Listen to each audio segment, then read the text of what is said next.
Bab 29. Bermain kartu. Ella berkata sembari tersenyum kecil, sudah tidak marah lagi. Sander mengangguk. Kemudian, dia menoleh dan menatap pria paruh baya itu.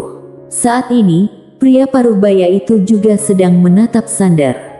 Dia tidak bertindak, sebab, jika dia bertindak, Ella dan Fandi juga akan bertindak. Pria paruh baya itu menatap Sander, lalu berkata seraya tersenyum, "Adik Ella, dia adalah murid yang baru kamu terima. Benar-benar berani, kuharap dia bisa selalu bersikap berani seperti ini." Saat Ella ingin berbicara, puluhan aura yang kuat mendadak menyerbu kemari dari kejauhan. Melihat pemandangan ini, orang-orang yang berkumpul di depan gerbang kota langsung memberikan jalan. Petarung ulung dari Sekte Suantian telah datang. Dalam sekejap, 12 petarung ulung dari Sekte Suantian sudah menyerbu ke tengah lokasi. Di antara mereka terdapat 3 petarung ulung ranah jiwa ilahi. Sementara itu, pemimpin mereka adalah seorang tetua berpakaian abu-abu dengan aura yang dalam bagaikan laut dan memberikan perasaan tekanan yang tidak kasat mata. Raut wajah Fandi sontak menjadi muram ketika melihat tetua berpakaian abu-abu itu. Setelah tiba di lokasi bersama orang-orang yang dibawanya, tetua berpakaian abu-abu itu melirik wanita berpakaian hijau yang tampak mengenaskan. Detik berikutnya, raut wajahnya seketika berubah menjadi suram. Setelah itu, tangan kanannya langsung mencengkeram ke arah Sander melalui udara. Dimensi di depan Sander seketika terdistorsi, lalu sebuah tangan yang seperti tangan hantu langsung terulur keluar. Ranah Yukong. Melihat adegan ini, raut wajah orang-orang yang hadir seketika berubah. Ranah Yukong adalah ranah kultivasi di atas ranah jiwa ilahi. Ranah kultivasi ini bukan hanya bisa melintasi dimensi dalam ruang lingkup kecil, tetapi juga bisa mengendalikan kekuatan ruang dimensi, serta memiliki kekuatan yang misterius dan sulit ditebak. Sander memicingkan matanya ketika melihat adegan ini. Ketika dia ingin menghunuskan pedang, Ella mendadak muncul di hadapannya dan melancarkan serangan tapak tangan. Bang!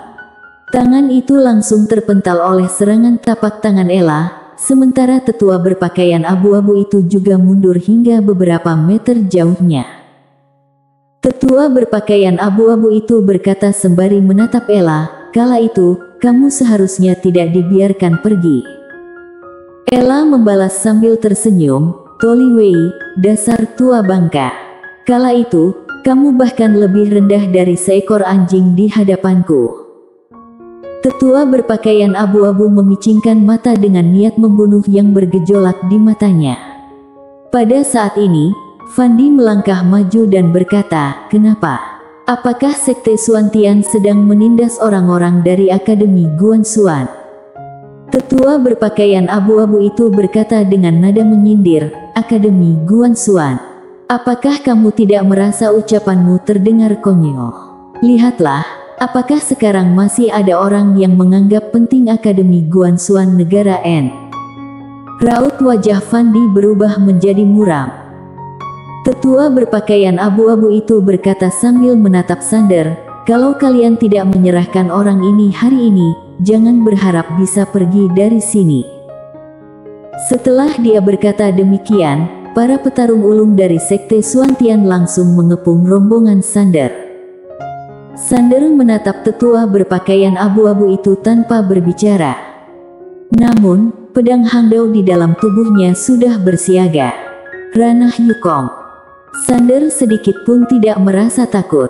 Saat ini, yang dia pikirkan adalah jika dirinya menghunuskan pedang, apakah dia bisa membunuh pihak lawan dalam satu tebasan?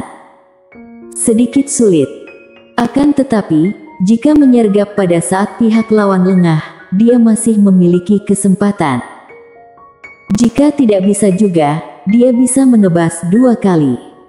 Pada saat ini, sebuah tangan mendadak menarik lengannya. Orang itu bukan Grace, melainkan Ella. Tatapan Sander bertemu dengan tatapan Ella yang menggeleng pelan kepadanya. Sander tidak berbicara.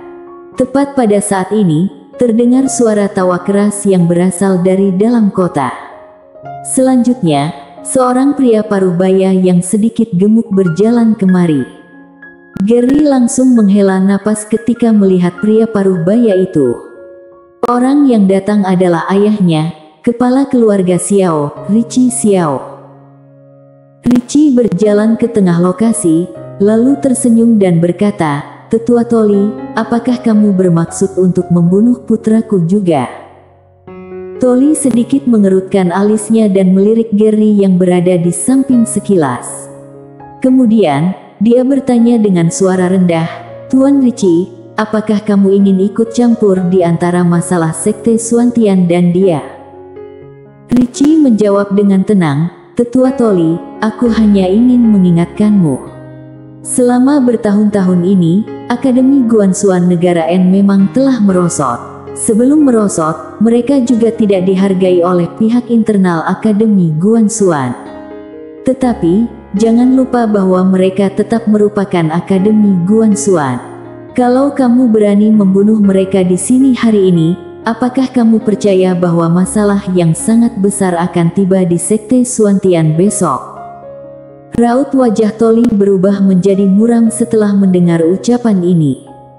Saat ini, pria parubaya di sisi Toli berkata sambil tersenyum, "Tetua Wei, tidak perlu terburu-buru."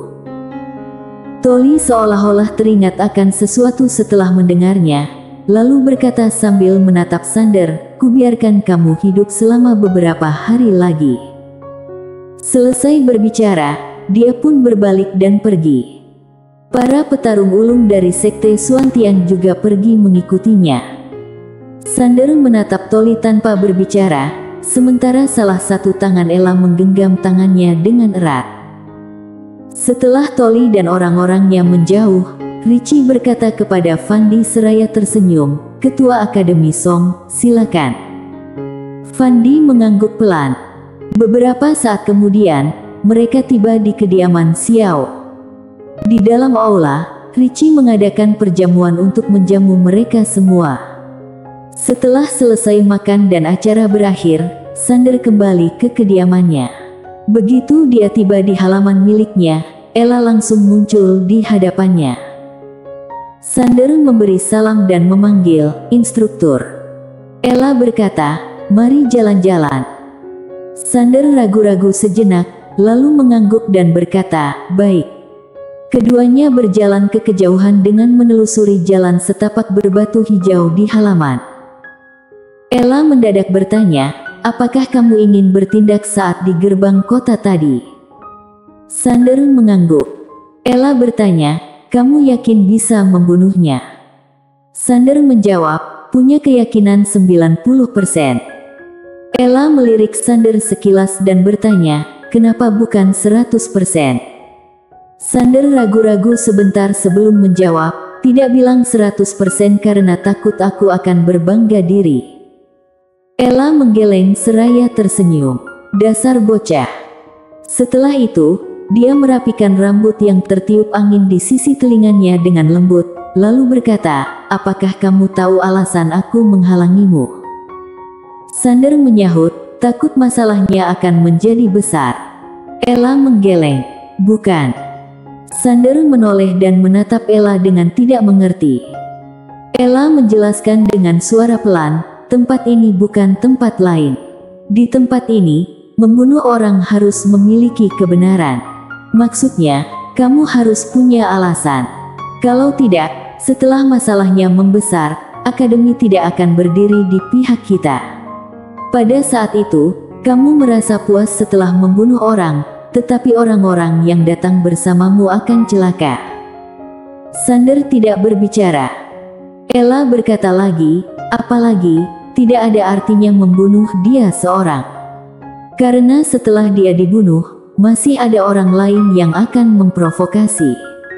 Pada saat itu, apakah kamu akan terus membunuh?" Sander tidak bersuara. Ella menatap Sander, lalu berkata sambil tersenyum, "Seorang pria harus bisa mengendalikan emosi, tidak boleh membiarkan emosi yang mengendalikan dirimu." "Paham." Sander mengangguk, "Aku paham." Ella tersenyum kecil seraya berkata, "Aku akan beristirahat, kamu juga istirahatlah lebih awal." Selesai berbicara, Ella berbalik dan berjalan ke kejauhan. Sander berdiam diri sebentar di tempat semula, lalu berjalan ke arah kediamannya sendiri. Dia memadamkan lampu setelah memasuki kamar. Akan tetapi, tidak lama kemudian, pintu kamarnya terbuka dan Sander berjalan keluar. Saat ini, dirinya sudah berganti ke pakaian berwarna hitam. Sander melihat ke sekeliling, lalu melompat ke atap dan langsung menghilang di tengah kegelapan malam. Kali ini, Sekte Suantian juga datang untuk berpartisipasi dalam ujian bela diri. Bukan hanya Akademi Guanxuan yang bisa berpartisipasi dalam ujian bela diri Akademi Guanxuan. Sekte dan keluarga bangsawan lain juga bisa berpartisipasi. Bagaimanapun juga, para keluarga bangsawan dan sekte sama-sama berharap bahwa murid mereka bisa bergabung dengan Akademi Guanxuan dunia atas. Di seluruh dunia atas hanya ada satu Akademi Guanxuan. Jika bisa bergabung dengan Akademi Guanxuan, itu akan menjadi suatu kehormatan. Sekte Suantian termasuk sekte besar di dunia atas. Oleh karena itu, Sander berhasil menyelidiki lokasi mereka dengan mudah. Gedung Suixian. Tempat ini adalah tempat tinggal orang-orang dari Sekte Suantian. Di tengah kegelapan, pagoda kecil mendadak berkata, "Bukankah kamu baru berjanji kepada instrukturmu untuk mengendalikan emosi?" Sander menjawab, "Aku sangat tenang sekarang, sedikit pun tidak gegabah." Pagoda kecil terdiam sejenak, lalu berkata, "Ini bisa ditahan." Sander berkata dengan suara rendah, "Tuan Pagoda, dia mengancamku. Berani-beraninya dia mengancamku." Pagoda kecil ragu-ragu sejenak sebelum berkata, "Dia mengancammu, jadi kamu mau membunuhnya?" Sander berkata, "Aku bukan membunuhnya demi kepuasan, melainkan untuk evakuasi darurat." Pagoda kecil berkata dengan suara rendah, "Apanya yang evakuasi darurat?" Sander mendadak berkata, "Tuan Pagoda, apakah kamu bisa bantu menyembunyikan auraku?" Setelah ragu-ragu sebentar, pagoda kecil menyahut, "Bisa, tetapi hanya untuk 1 jam." Sander mengangguk, "Itu sudah cukup." Sambil mengobrol, Sander tiba di luar jendela lantai 9 gedung Suixian. Di dalam kamar, seorang tetua sedang duduk bersila di atas ranjang dengan mata terpejam. Orang ini adalah Toli. Berhubung pagoda kecil membantu menyembunyikan auranya, sekalipun Sander berjarak sangat dekat dengan Toli, dia tetap tidak menyadari kehadiran Sander. Sander tidak terburu-buru untuk bertindak. Dia sedang menunggu peluang yang cocok. Jika tidak memanfaatkan waktu yang tepat untuk menghadapi petarung ulung seperti ini dan tidak berhasil membunuhnya dalam satu tebasan, seluruh petarung ulung Sekte Suantuan akan langsung menyadarinya. Toli mengeluarkan sebuah buku kuno, lalu membuka dan membacanya. Tidak tahu apa yang sedang dia baca sehingga senyumannya menjadi makin licik. Pada saat ini, pintu kamar mendadak terbuka. Selanjutnya, seorang wanita muda berjalan masuk dengan perlahan. Setelah memasuki kamar, wanita muda itu tersenyum kecil dan langsung melepas pakaiannya. Sander mengerutkan alisnya dan bertanya, "Tuan Pagoda, apa yang sedang dia lakukan?" Pagoda kecil menyahut dengan tenang, "Membuka baju." Sander bertanya dengan suara rendah, "Untuk apa membuka baju?" Pagoda kecil menjawab, "Mungkin untuk bermain kartu." Sander tidak bisa berkata-kata. Pada saat ini, wanita itu sudah tidak mengenakan pakaian apapun dan berjalan ke hadapan Toli. Toli membuka mata, lalu langsung menggendong wanita itu dan naik ke ranjang. Untuk alasan keharmonisan, adegan ini tidak akan dijelaskan lebih lanjut, silakan dibayangkan sendiri. Di luar jendela, Sander tidak bisa berkata-kata, ternyata ada hal seperti ini.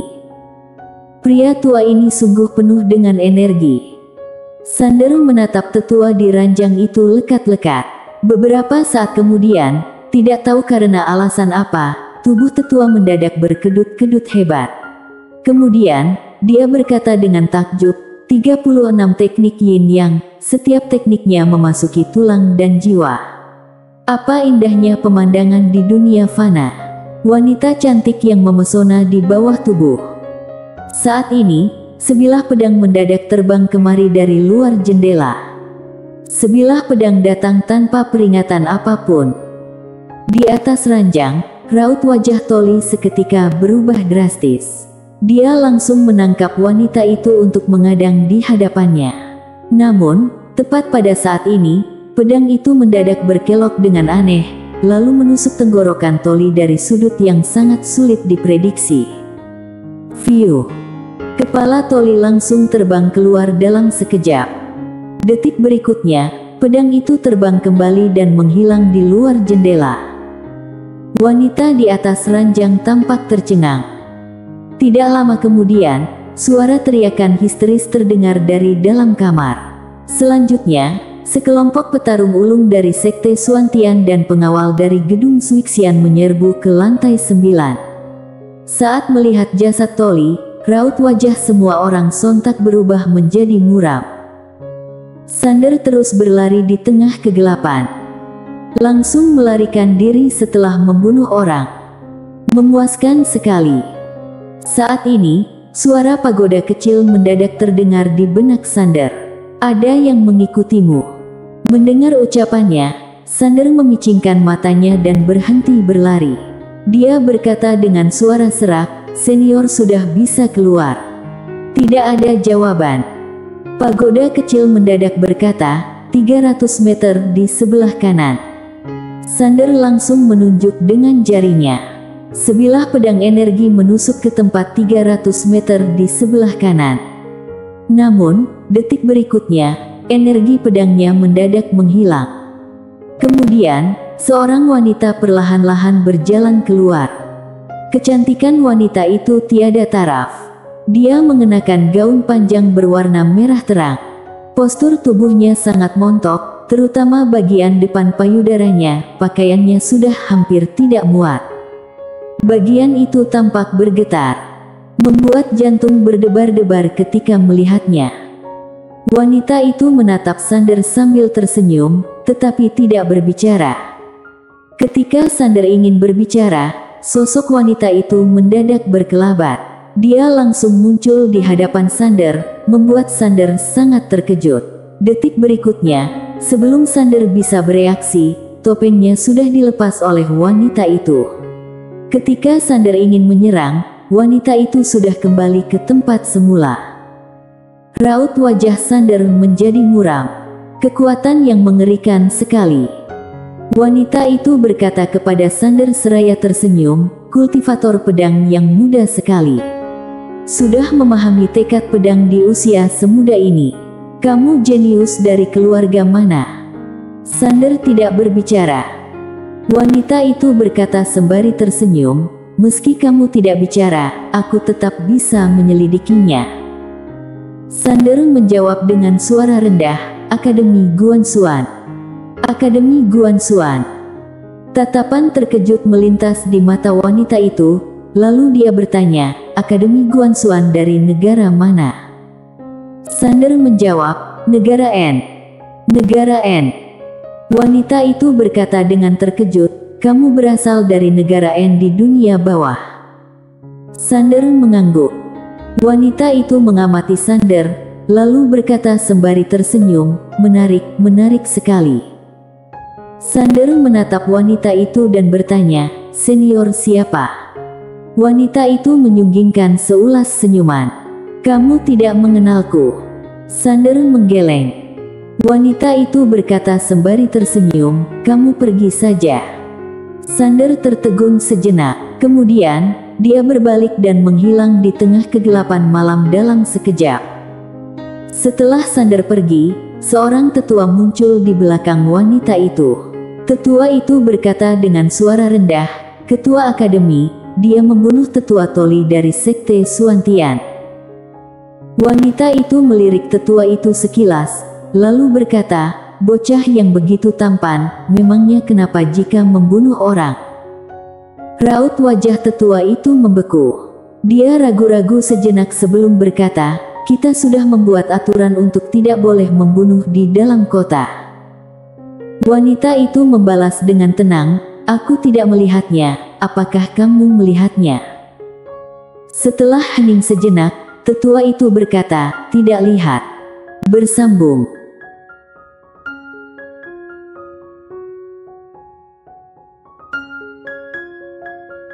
Bab 30. Cinta.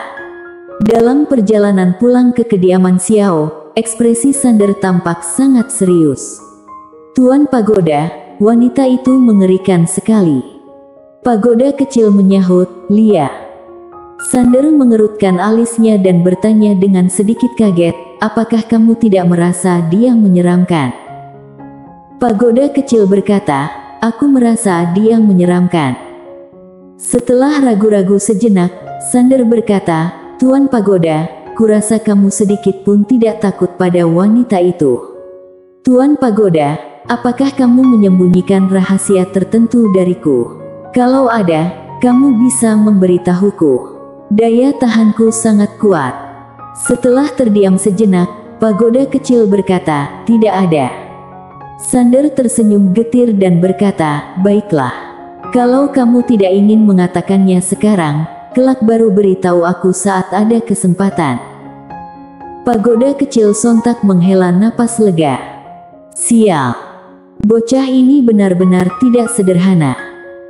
Setiap generasi dari 3 generasi keluarga Ye sungguh makin cerdas dari generasi sebelumnya. Pagoda kecil benar-benar merasa kesulitan. Sander mendadak menghela napas dan berkata, "Sejak datang ke tempat ini, aku menemukan banyak orang yang sangat kuat. Aku sungguh terlalu lemah dan masih harus bekerja keras." Pagoda kecil segera berkata, "Benar, kamu masih harus bekerja keras." Sander berkata dengan sedikit bingung, "Kenapa dia melepaskanku?" Pagoda kecil menjawab, "Pasti karena ada manfaat yang bisa diperoleh." Sander berkata dengan tidak mengerti, "Manfaat yang bisa diperoleh? Tetapi, aku tidak punya apapun." Pagoda kecil tidak menjawabnya. Sander merasa tidak berdaya dan tidak bertanya lebih lanjut. Sebab, dia tahu bahwa Tuan Pagoda sudah memutuskan untuk menyembunyikan sesuatu darinya. Jadi, tidak akan ada hasilnya meski dia bertanya. Lagi pula, dia juga tidak terburu-buru. Dia cukup membujuk Tuan Pagoda dengan perlahan. Tuan Pagoda memang tidak bisa diandalkan, tetapi Tuan Pagoda memiliki harta sehingga harus dibujuk dengan baik.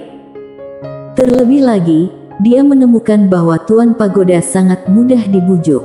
Selama disanjung dan dipuji, Tuan Pagoda akan langsung memberinya harta. Beberapa saat kemudian, Sander kembali ke kediamannya dan membuka pintu kamar dengan ringan. Akan tetapi, dia langsung tertegun pada detik berikutnya. Seorang wanita duduk di tempat yang tidak jauh darinya. Wanita itu adalah Ella. Ella menatapnya tanpa berbicara. Ekspresi Sander membeku. Setelah ragu-ragu sejenak, dia berkata, "Aku salah masuk kamar." Setelah berkata demikian, dia berbalik dan hendak pergi. Ella mendadak berkata, "Masuklah." Sander merasa sakit kepala. Dia berbalik dan memasuki kamar, lalu menutup pintu kamar dan melepas pakaian malamnya. Ella bertanya sembari menatap Sander, "Apakah kamu pergi membunuh Toli?" Sander mengangguk. Ekspresi Ella tampak datar, tidak bisa melihat emosi marah ataupun gembira. "Tampaknya, kamu tidak memasukkan hal-hal yang kukatakan kepadamu ke dalam hati." Sander segera berkata, "Instruktur, tidak ada yang tahu aku pelakunya." Ella langsung menggebrak meja dan berkata dengan marah, "Apakah kamu tahu ini tempat apa? Ini adalah dunia atas. Di tempat ini, Ada banyak orang hebat yang bersembunyi dan ahli yang tidak terhitung jumlahnya. Kalau tindakanmu diketahui oleh orang lain, apakah kamu tahu akan betapa berbahayanya dirimu? Sander sedikit menunduk dan tidak bersuara. Ella menatap Sander lekat-lekat dan berkata, "Di atas langit masih ada langit. Jangan mengira karena dirimu adalah kultivator pedang, kamu jadi bisa bertindak semena-mena." Sander mengangguk dan berkata, "Ajaran instruktur benar, aku tidak berani mengulanginya lagi." Ella merasa sedikit sakit kepala setelah mendengarnya. Dia awalnya ingin marah, tetapi sekarang amarahnya langsung menghilang setengah. Setelah terdiam sejenak, Ella bertanya, "Kamu tidak terluka, kan?" Sander menggeleng. "Tidak." Ella menatap Sander sekilas dengan tatapan rumit, lalu berkata, "Istirahatlah." Setelah berkata demikian, Ella meletakkan sebuah botol giok putih, lalu beranjak pergi.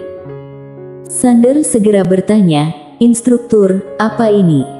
Ella berkata, "Sebutir pil kelas ekstrim tingkat langit. Setelah dikonsumsi, kekuatanmu akan meningkat setidaknya 30% dalam waktu 1 jam, efek sampingnya relatif kecil." Sander ragu-ragu sejenak. Ketika dia ingin menolak, Ella sudah meninggalkan kamarnya. Sander bergegas mengejar keluar dengan membawa pil obat itu. Dia berjalan ke sisi Ella. Saat dia ingin berbicara, Ella sudah berkata, "Kalau kamu berani mengembalikannya, aku akan memukul bokongmu." Sander berkata sembari tersenyum, "Aku tentu akan menerima pemberian instruktur." Ella berkata dengan suara pelan, "Kamu panggil aku guru saja, sama seperti Grace." Sander ragu-ragu sebentar sebelum mengangguk dan berkata, "Guru." Ella berkata sembari menatap Sander, "Bagaimana perasaanmu setelah membunuh petarung ulung Ranah Yukong?" Sander menyahut dengan suara rendah, "Beruntung." Dia memang beruntung. Dia melakukannya dengan menyergap. Terlebih lagi, pihak lawan berada dalam kondisi seperti itu.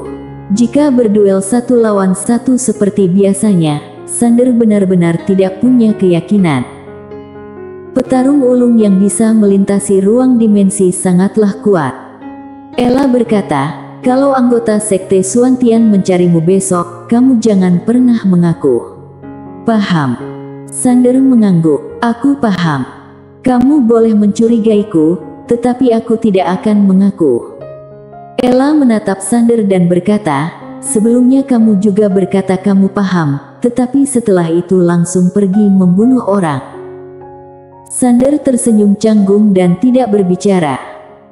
Jangan pernah berdebat dengan wanita, cukup mengangguk terhadap semua perkataannya. Dengan begitu, amarahnya pun akan hilang.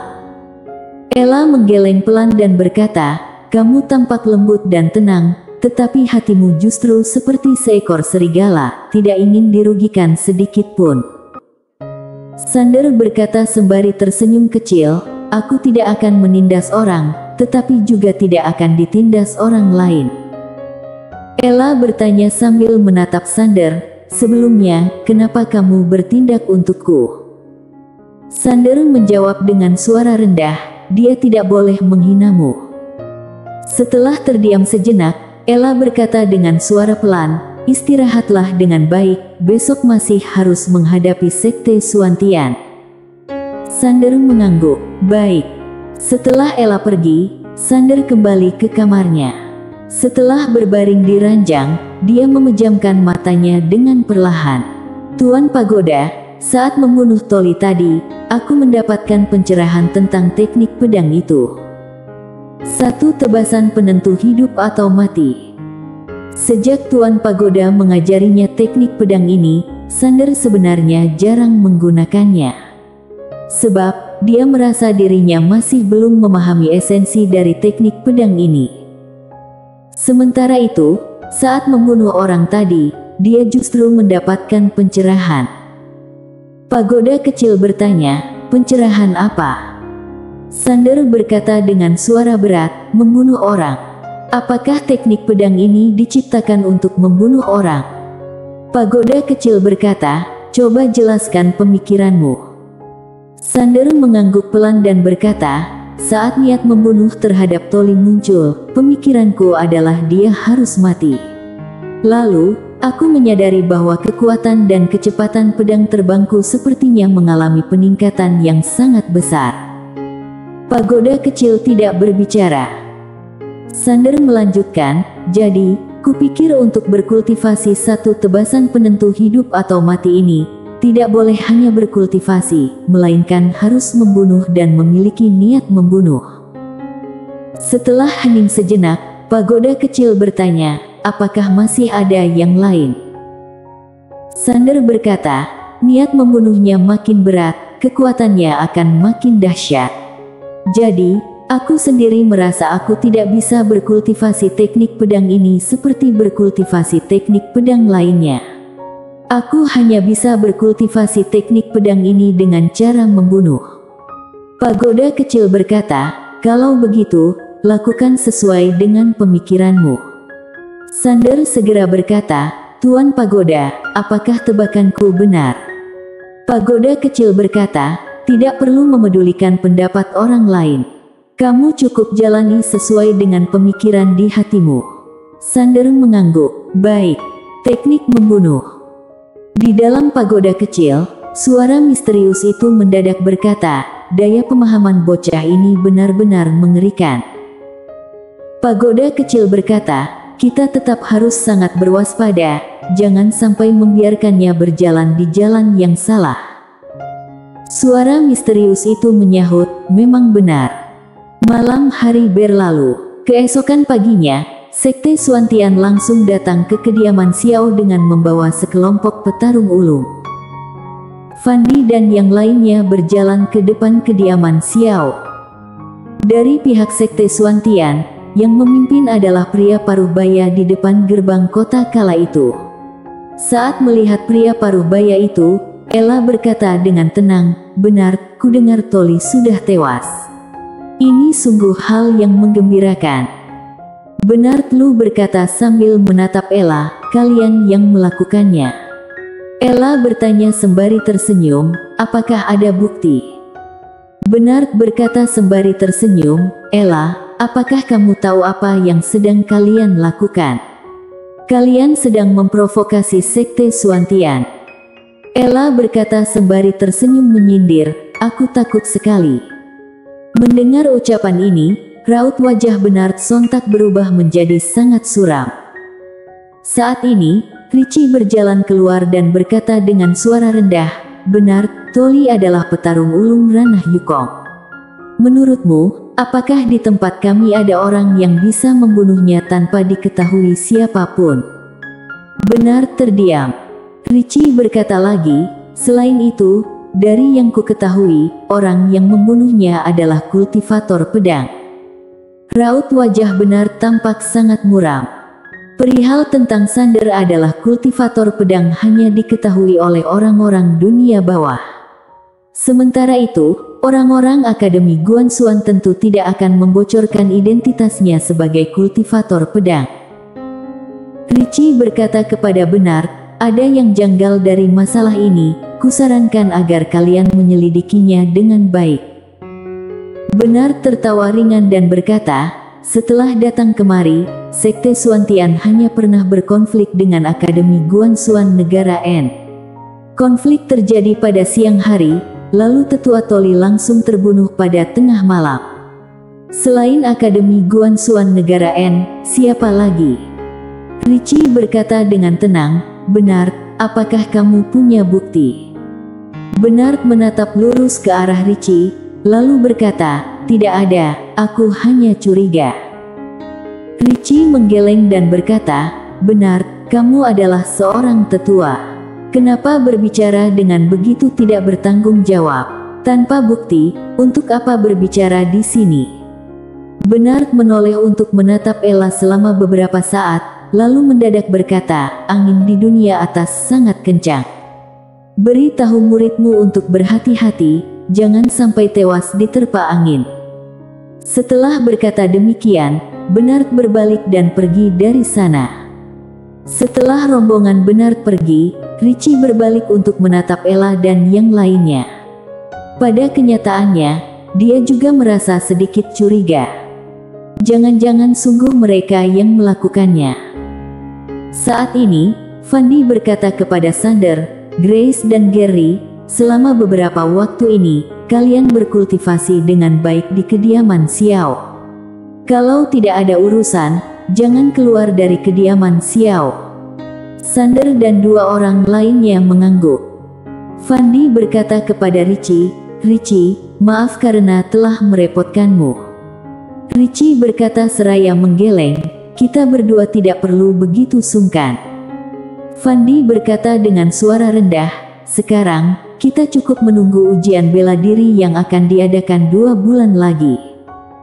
Richie mengangguk pelan dan berkata, selama beberapa waktu ini, mereka bisa berkultivasi di kediaman Xiao. Tidak masalah untuk keluar dari kediaman Xiao, tetapi jangan keluar dari kota. Di dalam kota, tidak ada orang yang berani melakukan pembunuhan di siang bolong, tetapi akan berbahaya setelah keluar dari kota. Fandi mengangguk, tidak peduli itu Gary, Sander ataupun Grace, mereka bertiga adalah jenius yang sangat unggul. Jika meninggal di tempat ini, hal itu benar-benar sangat disayangkan. Beberapa saat kemudian, Sander datang ke perpustakaan keluarga Xiao. Dia tidak terlalu paham tentang situasi di dunia atas, jadi memutuskan untuk memahami dunia atas ini dengan jelas. Setelah membaca selama 2 jam, Sander memiliki pemahaman tertentu terhadap berbagai faksi utama di dunia atas. Di dunia atas hanya terdapat dunia selatan dan dunia utara. Sementara itu, di seluruh dunia atas, Akademi Guanxuan adalah faksi terkuat, setelahnya adalah 2 keluarga bangsawan dan 3 sekte besar. Kedua keluarga bangsawan itu adalah keluarga Wang dan keluarga Zhao. Mereka adalah 2 keluarga bangsawan terbesar di dunia atas dan sudah ada selama ribuan tahun, serta memiliki aset dan fondasi yang sangat kuat. Di sisi lain, 3 sekte besar adalah Sekte Xuantian, Sekte Xingyun dan Sekte Yun. Di antara mereka, Sekte Yun dan keluarga Zhao berada di dunia utara dan lebih misterius. Selain mereka, masih ada satu faksi lagi, yakni Paviliun Xianbao. Paviliun Xianbao biasanya tidak terlibat dalam persaingan kekuasaan apapun. Namun, semua faksi tidak berani menyinggung mereka. Mereka adalah faksi dengan keuangan yang luar biasa kuat. Bahkan, Akademi Guanxuan juga harus menghargai Paviliun Xianbao. Bukan hanya di dunia atas, sekalipun di alam semesta Guanxuan, Akademi Guanxuan juga harus menghargai Paviliun Xianbao. Sebab, pada saat pendirian Akademi Guanxuan di masa lalu, tanpa dukungan keuangan dari Paviliun Xianbao, Akademi Guanxuan belum tentu bisa didirikan. Selain itu, Ketua Paviliun Xianbao memiliki hubungan yang sangat dalam dengan penguasa pedang dunia fana dari Akademi Guanxuan. Partisipan ujian bela diri kali ini berasal dari 360 negara.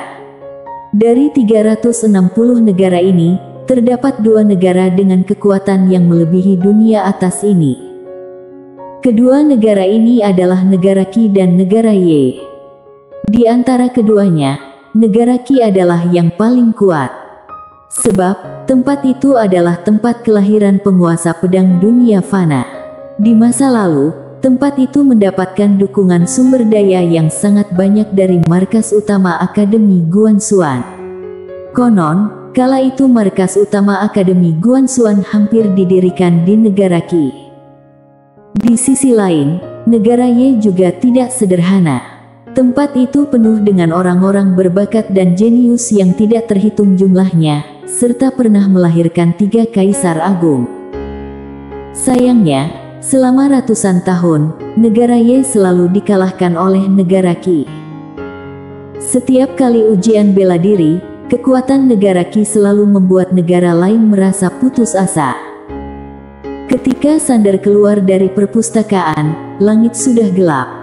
Malam ini, bulan purnama melayang di langit berbintang yang dipenuhi oleh bintang yang tidak terhitung jumlahnya.